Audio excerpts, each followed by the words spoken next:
రాఖీ చేతికి కట్టే ఒక చిన్న దారం. కానీ ఆ దారం వెనుక ఉండేది మాత్రం ఒక జీవితకాల బంధం. ఒకే తల్లి గర్భం నుంచి పుట్టిన రెండు ప్రాణాలు. చిన్నప్పుడు ఒకరి మీద ఒకరు అలుగుతారు. ఒకరి వస్తువులు మరొకరు లాక్కుంటారు. చిన్న చిన్న గొడవలు పడతారు. కానీ 5 నిమిషాల తర్వాత ఎవరు ముందు నవ్వారో కూడా గుర్తుండదు. ఎందుకంటే చిన్ననాటి బంధాలకు లెక్కలు ఉండవు. అన్న అంటే కేవలం ఇంట్లో పెద్దవాడు కాదు, చిన్నప్పుడు చెల్లెలి చేయి పట్టుకుని నడిపించిన మనిషి. చెల్లెలు అంటే కేవలం తోడబుట్టిన అమ్మాయి కాదు, అన్నయ్య చిన్ననాటి జ్ఞాపకాలలో ఎప్పటికీ మిగిలిపోయే ఒక అందమైన భాగం. ఒకప్పుడు అన్నకు చెల్లెలు అంటే ప్రపంచం, చెల్లెలికి అన్న అంటే ధైర్యం.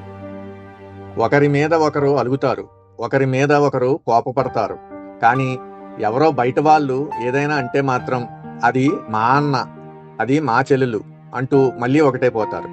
అదే తోబుట్టువుల బంధం. కాలం గడుస్తుంది. అన్నకు పెళ్ళవుతుంది, చెల్లెలికి పెళ్ళవుతుంది. ఇల్లు మారతాయి, ఊర్లు మారతాయి, బాధ్యతలు పెరుగుతాయి, కుటుంబాలు పెరుగుతాయి. కానీ చిన్నప్పుడు అన్నా అని పిలిచిన ఆ గొంతు మారాల్సిన అవసరం లేదు కదా. చిన్నప్పుడు చెల్లెమ్మ అని పిలిచిన ఆప్యాయత తగ్గాల్సిన అవసరం లేదు కదా. కొంతమంది అన్నా చెల్లెళ్ళు ప్రతిరోజు మాట్లాడుకుంటారు, కొంతమంది వారానికి ఒకసారి మాట్లాడుకుంటారు, కొంతమంది రోజు గొడవ పడతారు. అది నా రిమోట్ ఇవ్వు. అస్సలు ఇవ్వను పో. నేను అమ్మకి చెప్తా చూడు. మళ్ళీ అదే రోజు నవ్వుకుంటారు. ఎందుకంటే కొన్ని గొడవలు బంధాన్ని దూరం చేయవు, కొన్ని మౌనాలే బంధాన్ని దూరం చేస్తాయి. కానీ కొన్నిసార్లు ఒక చిన్న మాట, ఒక చిన్న అపార్థం, ఒక చిన్న గొడవ ఏళ్ల మౌనంగా మారిపోతుంది. నిన్నటి వరకు నా అన్న అని మనిషి ఈరోజు అతను అయిపోతాడు. నిన్నటి వరకు నా చెల్లెలు అయిన మనిషి ఈరోజు ఆమె అయిపోతుంది. మాట ఆగిపోయింది కానీ మమత ఆగలేదు. దూరం పెరిగింది కానీ జ్ఞాపకం తగ్గలేదు. ఫోన్ చేయడం మానేశారు కానీ ఒకరి గురించి మరొకరు ఆలోచించడం మానేశారా? అసలు ప్రశ్న అదే. ఎన్నో ఏళ్లుగా మాట్లాడుకొని ఆ ఇద్దరి మధ్య ప్రేమ చనిపోయిందా, లేక ప్రేమ మీద కోపం, అలక, అపార్థం అనే పొరలు మాత్రమే పేరుకున్నాయా? ఆస్తి కోసం అన్నతో మాట్లాడడం మానేశాం, డబ్బు కోసం చెల్లెలితో దూరమయ్యాం. కానీ ఒకరోజు వెనక్కి తిరిగి చూస్తే మనం సంపాదించింది ఎంత ఉందో కాదు, కోల్పోయింది ఎవరో గుర్తొస్తుంది. ఎవరు తప్పు చేశారో నిర్ణయించుకోవడానికి ఒక జీవితకాలం కూడా సరిపోకపోవచ్చు. కానీ మన వాళ్ళను కోల్పోవడానికి మాత్రం ఒక్క క్షణం చాలు.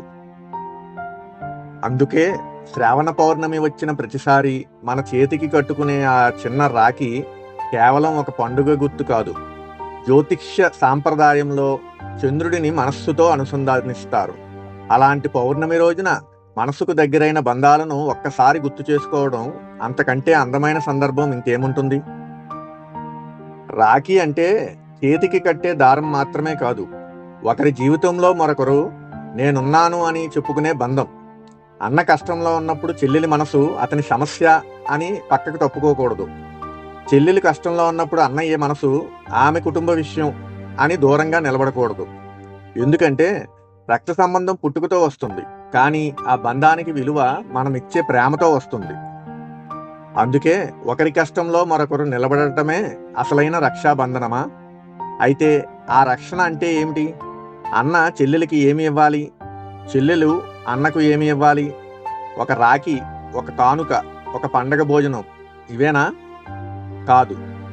ఎందుకంటే రాఖీ కట్టిన ఆ ఒక్కరోజు కంటే మిగిలిన 364 రోజుల్లో మనం ఎలా ఉంటామన్నదే అసలైన విషయం. చెల్లెలు సంతోషంగా ఉన్నప్పుడు పక్కన ఉండడం సులభమే. అన్నయ్య జీవితంలో అంతా బాగున్నప్పుడు అతనితో నవ్వడం కూడా సులభమే.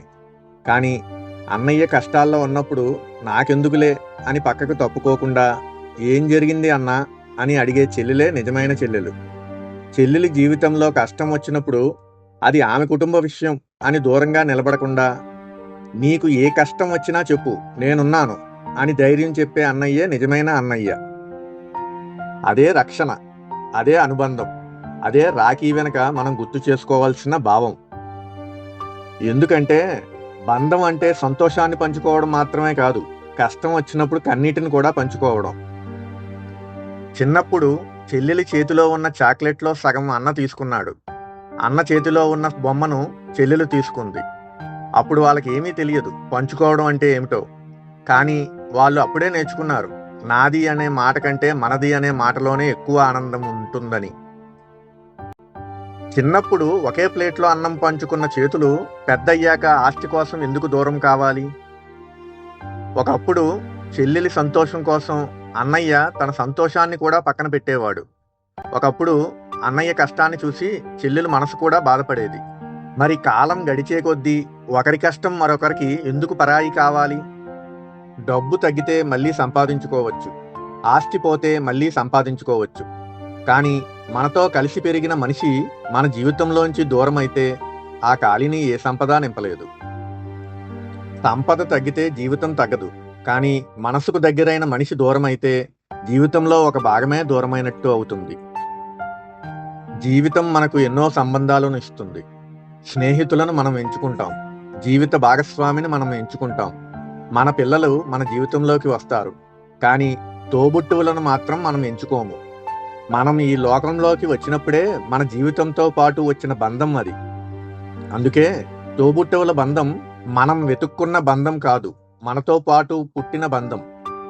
అన్నయ్యతో విభేదాలు ఉండొచ్చు, చెల్లెలితో అభిప్రాయ భేదాలు ఉండొచ్చు, ఇద్దరి జీవితాలు వేర్వేరు కావచ్చు, ఆలోచనలు వేర్వేరు కావచ్చు. కానీ అభిప్రాయం వేరైనా మనిషి వేరైపోవాల్సిన అవసరం లేదు. గొడవ రావచ్చు, కోపం రావచ్చు, అలక రావచ్చు. కానీ అలకకు ఒక హద్దు ఉండాలి, బంధానికి మాత్రం అంతం ఉండకూడదు. ఒక్కసారి ఆలోచించండి, చిన్నప్పుడు మీ అన్న మిమ్మల్ని ఎత్తుకుని తిప్పాడా? మీ చెల్లెలు మీకోసం అమ్మ దగ్గర ఏదైనా దాచిందా? పాఠశాలకు వెళ్తున్నప్పుడు ఒకరి కోసం మరొకరు ఎదురు చూశారా? చిన్నప్పుడు కొట్టుకున్నారా? మళ్ళీ కలిసిపోయారా? ఆ జ్ఞాపకాలన్నీ ఈరోజు మీ దగ్గర లేవా? ఉన్నాయి. అవి ఆ ఫోటోల్లో మాత్రమే లేవు, మీ మనసులో ఉన్నాయి. అందుకే ఈ రాఖీ పౌర్ణమికి చేతికి రాఖీ కట్టే ముందు ఒక్కసారి మనసులో ఉన్న ఆ జ్ఞాపకాన్ని కూడా తడిమి చూడండి. ఎవరితోనైనా మనస్పర్ధలు ఉండొచ్చు, కొన్ని ఏళ్లుగా మాటలు తగ్గిపోయి ఉండొచ్చు, ఒక్క చిన్న అపార్థం పెద్ద దూరంగా మారి ఉండవచ్చు. కానీ ప్రతి బంధానికి ఒక అవకాశం ఇవ్వాలి. ఎందుకంటే మనిషి తప్పు చేయవచ్చు, మాట తప్పవచ్చు, కోపంలో దూరం అవ్వచ్చు. కానీ ఒక బంధాన్ని పూర్తిగా కోల్పోయే ముందు మనసు ఒక్కసారి ఆలోచించాలి. మన మధ్య ఉన్న సమస్య కంటే మన మధ్య ఉన్న బంధం పెద్దదా? మన కోపం కంటే మన చిన్ననాటి జ్ఞాపకాలు పెద్దవా? మన నాది నీది కంటే ఒకప్పుడు మనం పంచుకున్న మనది గొప్పదా? బహుశా ఈ సమాధానం నీకే తెలుసు. అందుకే కోపాలు క్షణికంగా ఉండాలి, బంధాలు శాశ్వతంగా ఉండాలి. ఎందుకంటే మన జీవితంలోకి వచ్చిన ప్రతి మనిషి మనతో పాటు చివరి వరకు ఉండకపోవచ్చు. కానీ మనతో కలిసి పెరిగిన తోబుట్టు ఇచ్చిన జ్ఞాపకాలు మాత్రం మన జీవితాంతం మనతోనే ఉంటాయి. రాఖీ మనకు గుర్తు చేసేది కూడా అదే. చేతికి కట్టిన దారం తెగిపోవచ్చు, పండుగ ముగిసిపోవచ్చు, రోజులు మారిపోవచ్చు. కానీ మనస్సుతో కట్టుకున్న బంధం మాత్రం తెగిపోకూడదు. రాఖీ పౌర్ణమి వచ్చేసింది. ఇంట్లో పూజ జరుగుతుంది. చెల్లెలు అన్న చేతికి రాఖీ కడుతుంది. అన్నయ్య చెల్లెలికి ప్రేమగా కానుక ఇస్తాడు. అందరూ కలిసి భోజనం చేస్తారు. కుటుంబం అంతా కలిసి ఫోటోలు దిగుతారు. ఆ రోజు ఎంతో సంతోషంగా గడుస్తుంది. కానీ మరుసటి రోజు మళ్ళీ అదే జీవితం, అదే పనులు, అదే పరుగులు, అదే బాధ్యతలు. పండుగ ముగిసిపోయింది, కానీ ఆ పండుగ మనకు గుర్తు చేసిన బంధం మాత్రం అక్కడితో ముగిసిపోవాలా? అందుకే ఈ రాఖీ పౌర్ణమికి మనం ఒక చిన్న పని చేద్దాం. చేతికి రాఖీ కట్టడమే కాదు, మనసుకు కూడా ఒక మాట కట్టుకుందాం. మన అన్న కష్టంలో ఉంటే నేనున్నాను అని చెప్పుకుందాం. మన చెల్లెలు కష్టంలో ఉంటే నీ కష్టం నీది కాదు, మనది అని చెప్పుకుందాం. ఎందుకంటే రాఖీ కట్టే చేతి కంటే కష్టం వచ్చినప్పుడు అందించే చేయి గొప్పది. రాఖీ ఇచ్చే కానుక కంటే అవసరమైనప్పుడు ఇచ్చే అండ గొప్పది. పండుగ రోజు కలిసి భోజనం చేయడం కంటే జీవితంలో ఒకరి కష్టాన్ని మరొకరు పంచుకోవడం గొప్పది. మరి ఎప్పటి నుంచో మాట్లాడని మీ అన్న గుర్తొస్తున్నాడా? లేక ఏదో చిన్న కారణంతో దూరమైన మీ చెల్లెలు గుర్తొస్తుందా? ఒకప్పుడు ఎంతో ప్రేమగా ఉన్నా ఈరోజు మాట్లాడుకోలేని పరిస్థితి వచ్చిందా? అయితే ఎవరు తప్పు చేశారు అని లెక్కలు వేయకండి. ఎవరు ముందు తగ్గాలి అని ఆలోచించకండి. ఎందుకంటే బంధాన్ని కాపాడుకోవడంలో ముందు వెనకలు ఉండవు. ఒక్కసారి ఫోన్ చేయండి. అవతలి వారు వెంటనే ఫోన్ ఎత్తకపోవచ్చు, మాట్లాడకపోవచ్చు, ఇంకా కోపంగా ఉండొచ్చు. అయినా ఆ ఒక్క ప్రయత్నం చేయండి. ఎందుకంటే కొన్నేళ్ల మౌనాన్ని ఒక్క మాట వెంటనే కరిగించకపోవచ్చు, కానీ ఆ ఒక్క మాటే మళ్ళీ మాట్లాడడానికి మొదటి అడుగు కావచ్చు. ఫోన్ చేసి పెద్ద పెద్ద మాటలు చెప్పాల్సిన అవసరం లేదు. ఒక్క మాట చాలు. అన్నా ఎలా ఉన్నావు? అన్నగారైతే చెల్లెమ్మ ఎలా ఉన్నావు? అంతే.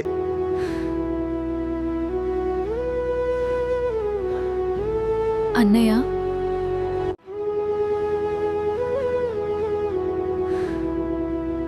చెల్లి, అన్నయ్య, ఆ ఒక్క మాట తర్వాత ఏం జరుగుతుందో మనకు తెలియదు. కానీ మాట్లాడని సంవత్సరాల కంటే మాట్లాడడానికి చేసిన ఒక్క ప్రయత్నమే గొప్పది. ఎందుకంటే కొన్నిసార్లు బంధాన్ని కాపాడేది పెద్ద పెద్ద మాటలు కాదు, ఒక్క చిన్న పలకరింపు, ఒక్క ఫోన్ కాల్, ఎలా ఉన్నావు అంతే. ఏళ్లుగా మూసుకుపోయిన మనసు తలుపు తెరుచుకోవడానికి అంతకంటే ఎక్కువ ఏమీ అవసరం లేకపోవచ్చు. అందుకే ఈ రాఖీకి మీ అన్న చెల్లెళ్లతో కలిసి ఒక ఫోటో దిగడం మాత్రమే కాదు, ఒక జ్ఞాపకాన్ని తిరిగి తెచ్చుకోండి. ఒక పాత గొడవను వదిలేయండి. ఒక పాత మాటను మర్చిపోండి. ఒకసారి మనసు విప్పి మాట్లాడండి. ఒకసారి కలవండి. ఎందుకంటే మనతో కలిసి పెరిగిన మనిషి మన జీవితంలోంచి దూరం అయితే ఆ ఖాళీని ఏ సంపద కూడా నింపలేదు. అందుకే ఈ రాఖీకి చేతికి రాఖీ మాత్రమే కాదు, మనసులకు మళ్ళీ బంధం కట్టుకుందాం. మీ అన్నయ్యను గుర్తు చేసుకుంటే ఈ వీడియోను ఆయనకు పంపండి. మీ చెల్లెలు గుర్తొస్తే ఈ వీడియోను ఆమెకు పంపండి. ఎప్పటి నుంచో మాట్లాడని తోబుట్టువు గుర్తొస్తే ఈరోజే ఒక్కసారి ఫోన్ చేయండి. ఎవరు ముందుగా వచ్చారో కాదు, ఎవరు ముందుగా బంధాన్ని కాపాడారో అదే ముఖ్యం. ఈ రాఖీ పౌర్ణమికి ఒక రాఖీ కట్టండి. ఒక బంధాన్ని కాపాడండి. ఒక మనసును గెలుచుకోండి. అదే నిజమైన రక్షాబంధనం. ఈ రాఖీకి ఒక బంధాన్ని తిరిగి కట్టుకుందాం. ఈ వీడియో చూసి ఒక అన్న తన చెల్లెలికి ఫోన్ చేస్తే, ఒక చెల్లెలు తన అన్నతో మళ్ళీ మాట్లాడితే, ఏళ్లుగా దూరమైన ఒక బంధం అయినా మళ్ళీ తిరిగి కలిస్తే మాకు అంతకంటే ఇంకేమీ అవసరం లేదు. ఎందుకంటే ఈ రాఖీకి మేము కోరుకునేది లైక్స్ కాదు, తిరిగి కలిసే బంధాలు.